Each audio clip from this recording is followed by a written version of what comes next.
Hello, this is Pastor David Donovan. We're starting a new program tonight. Introduce yourself, guys. Paul Headley. Steve Miller. The name of this new program is called Let There Be Two or Three Witnesses. We men have been together in the same church, Jesus, formerly known Streetlight Missionary Baptist Church, and goes by Jesus Zion Ministries today. We moved from a red light district after 26 years to a former Jewish synagogue in downtown Fort Worth. That's why the name changed, some issues that are going on there. But we've been together 25 to 30 years in ministry, and we have seen a lot of things, written down a lot of things, recorded a lot of things, watched a lot of things take place, and the Lord's given us a lot of prophecy. Now, there's some other websites up that talks about prophecies that of the ministry, things that have happened, but we've never gotten together like this, which I think is really appropriate this time. The Lord's doing, confirming that these things happen, not just me saying it and then writing it down, showing where it's written down, or vice versa with these guys. But us saying, yeah, I was there, I know this happened, this is what's going on. Now, where we want to start tonight, we want to start with something that happened in 1995. We have some stuff that goes all the way back to 84. But one of the things that is a pivotal marker in the ministry, direction that the ministry started going, happened in 1995. Brother Paul and I, Mr. Headley next there, the church owned a house, and Brother Paul was living in one of the rooms in the house. And about that time, Brother Miller, didn't you start coming to the ministry around 1995? Yes. Okay. But one night I had a dream, and in the dream, I was racing towards something really fast, and through space, and all of a sudden when I got to where what I was seeing was focused, and what it was that I saw that began to come into focus, I saw the Lord and the elders standing on the throne. Well, as soon as it got to my mind what I was seeing, I came back out of it as fast as I went into it, and woke up, you know. And man, I got to go tell Brother Paul this, man. So I went to his room, knocked on the door, woke him up. You remember that, Brother Paul? Yes, I do. Can you take it at this point and tell him what happened?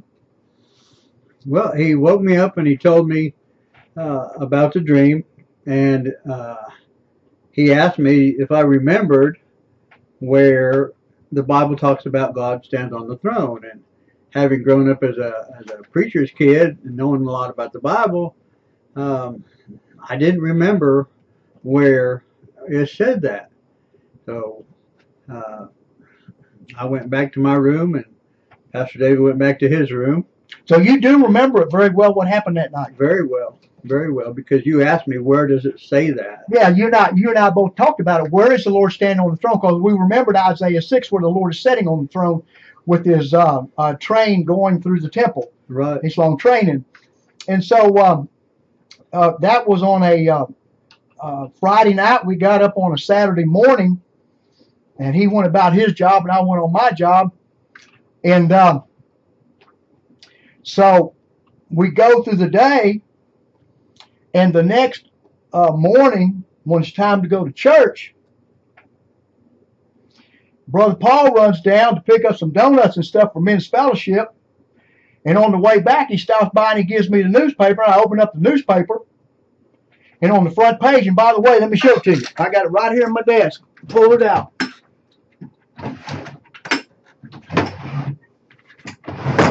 Here is the Star Telegram.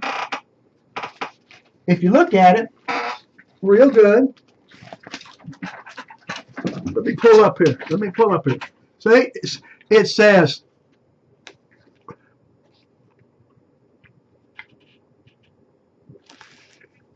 Peacemaker, Rabin, slain.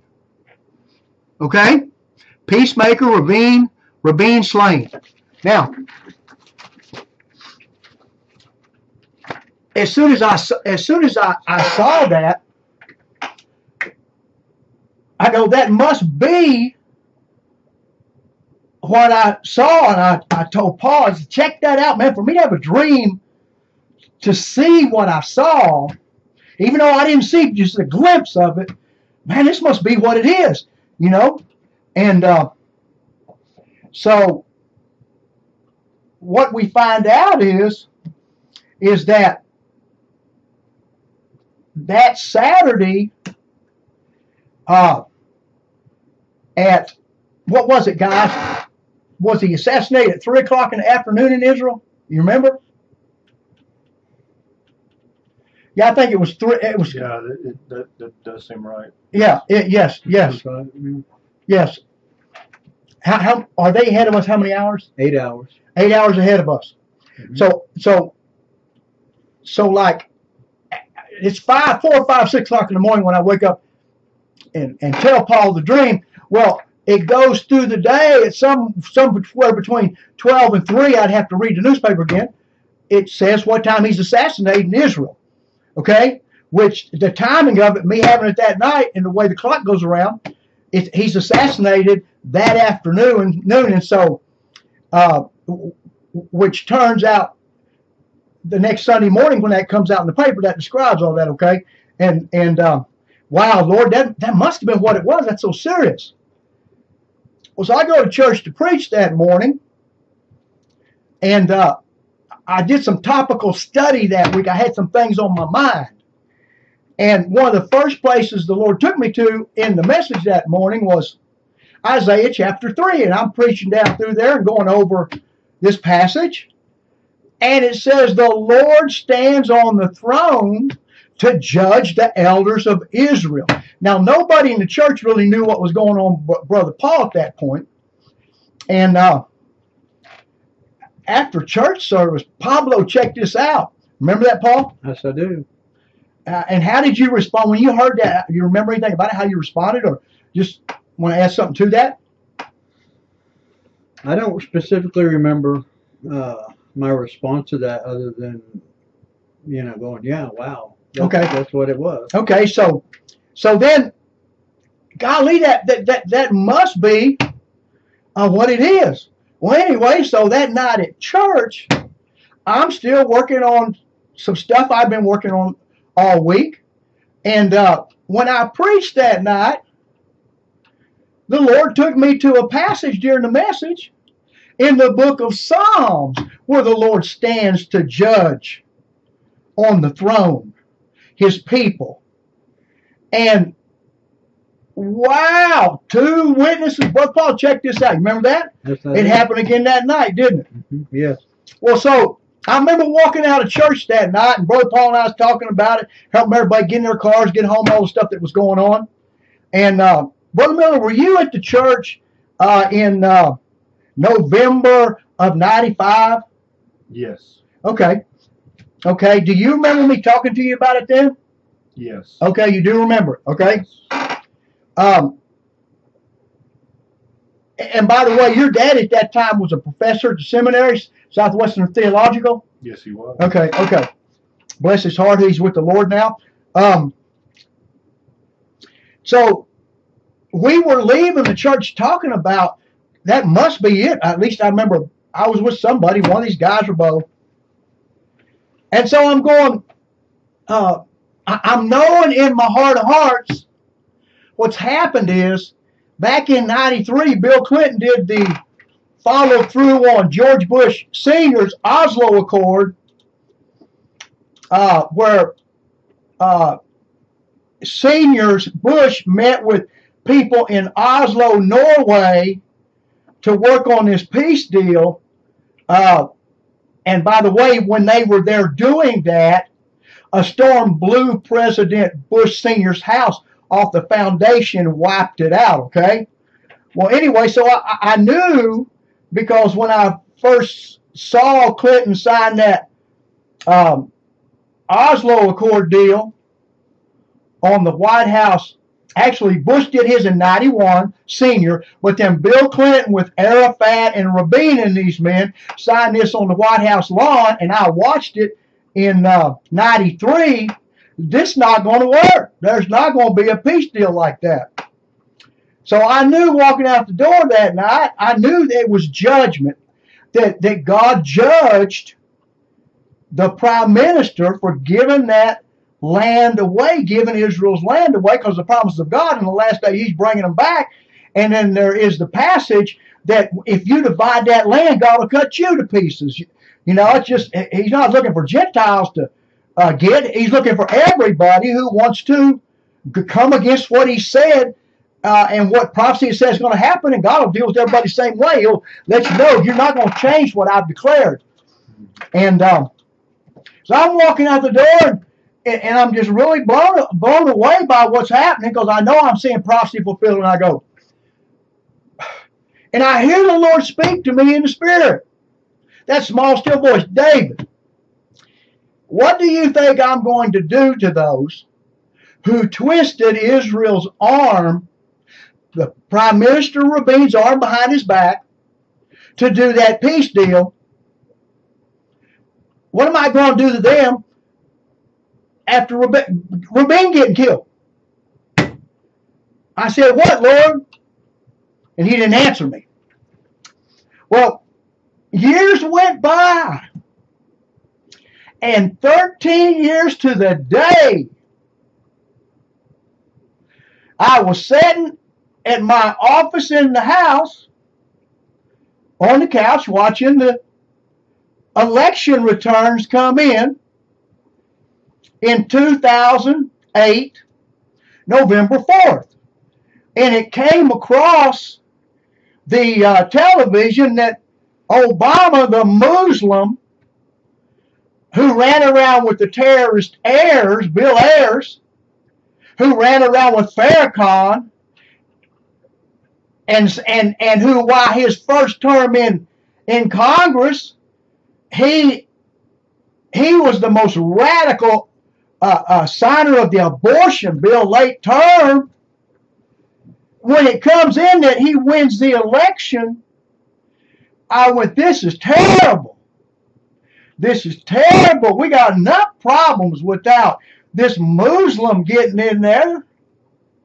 So, okay, Lord. So I walk over to my desk, sit down to pick up the newspaper to read it, to get it off of, get that whole thing off my mind. And I go reading through the newspaper, and I get to the back, and on the back, it's got, you know, the things down there, the birthdays, the holidays, and that type of stuff. So, but somebody's birthday, famous person, or who passed away, and it says today, November 4th, 2008, is the anniversary of the assassination of Rabin on November 4th, 1995. To the day. And I heard that small, still voice say to me at that moment, David, I hear the Lord answer the question he wouldn't answer for me 13 years earlier. David, what do I do to those who twisted Israel, the apple of my eye, Rabin's arm behind his back to make him sign that peace treaty? Obama! I give him Obama! Obama came in and divided America. We're still suffering from it today. And him being a Muslim, the same people Clinton and the Americans were trying to give Israel over to, the radical Islam in the Middle East, dividing their land as God said not do. God said, I'm going to do to America exactly what America's doing to Israel. I'm going to give the land over to the Arabs and give it over to Islam. You guys remember that? Yes, sir. We all lived to see it. We watched it. Yes. And Obama supposedly pretended to be a Christian. He went to a church pastor was named Reverend Wright. And during his preaching, you can pull it up on YouTube. He was asking God to damn America. He said, "God, damn America." And so, and we heard all the things that Obama said, we're not really a Christian nation anymore, and Islam really built it. All this foolishness. Okay? yeah.